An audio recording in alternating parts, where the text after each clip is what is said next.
అంటే ఇప్పుడు ఎంత సైజ్ అని పర్టికులర్‌గా ఉంటుందా? ఇంత సైజ్ న్యాచురల్‌గా ఎళ్ళే ఛాన్స్ ఉంటుంది అని కిడ్నీ స్టోన్స్ అనేవి? ఒక జనరల్ ఫార్ములా ఉంది. Up to 5 stone. హ్మ్. అవి కూడా షార్ప్ ఉండకూడదు. So smooth surface less than 5 stone.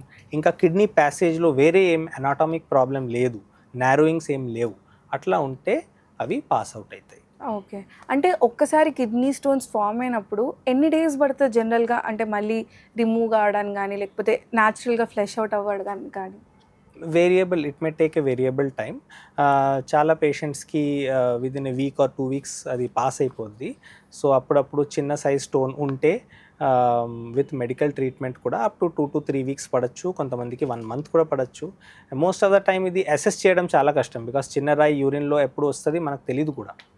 But obviously next time follow అప్లో మేబీ అనుకోండి 2 వారం తర్వాత స్కాన్ చేస్తే స్టోన్ కనపడలేదు అనుకోండి, సో అనుకోవచ్చు మేబీ అది పాస్ అవుట్ అయ్యింది. It may take variable time from days to 1 month also. 5 కన్నా ఎక్కువ ఉన్నప్పుడు, లేకపోతే యూరినరీ బ్లాడర్‌లో లైక్ యూరినరీ ట్రాక్‌లో ఉన్నప్పుడు సర్జరీ ఆప్షన్స్ కూడా చూస్తూ ఉంటారని. సో దాంట్లో ట్రీట్మెంట్ ఆప్షన్స్ ఎలా ఉంటాయి సర్జరీలో?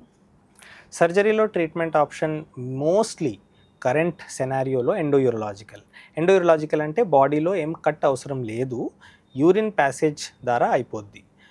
సో ఎండోయూరలాజికల్ సర్జరీలో 2 రకాలు ఉంటాయి.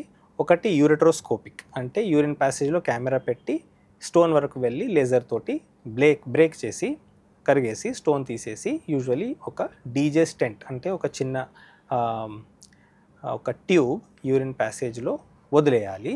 ఈ ప్రొసీజర్కి URSL అంటాము. ఇది ఫ్లెక్సిబుల్ స్కోప్ యూస్ చేస్తే RIRS అంటాము. ఇంకా అప్పుడప్పుడు కిడ్నీ పైప్ అంటే యూరెటర్ చాలా సన్నగా ఉంటే కింద నుంచి వెళ్ళడం పాసిబుల్ ఉండదు. స్టోన్ వరకు వెళ్ళాలంటే డైరెక్ట్లీ ఇక్కడ ఒక చిన్న పంక్చర్ చేసి ఒక నీడిల్ పెట్టి డైరెక్ట్లీ కిడ్నీలో వెళ్ళాలి.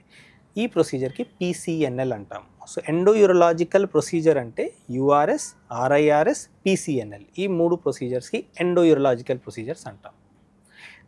ఇది తప్ప వేరే స్టోన్ సర్జరీస్ ఆప్షన్స్ కూడా ఉన్నాయి. లాప్రోస్కోపిక్ ద్వారా కూడా అంటే కడుపులో చిన్న హోల్స్ పెట్టి స్టోన్ ఆపరేషన్ చేయొచ్చు లాప్రోస్కోపికల్లీ, ఆర్ ఓపెన్ చేసి కూడా చేసుకోవచ్చు. ఇంకొక మొడాలిటీ ఉంది లెస్ ఇన్వేజివ్, యూజువల్లీ చిల్డ్రన్ కోసం యూస్ చేస్తాము.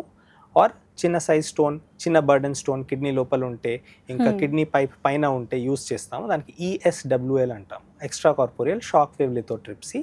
ఈ మెథడ్లో ఒక చిన్న వైబ్రేషన్స్ ఇస్తారు ఒక మెషిన్ ద్వారా. ఆ వైబ్రేషన్స్ తోటి మన కిడ్నీ స్టోన్ చిన్న చిన్న ఫ్రాగ్మెంట్స్లో బ్రేక్ అవుతాయి.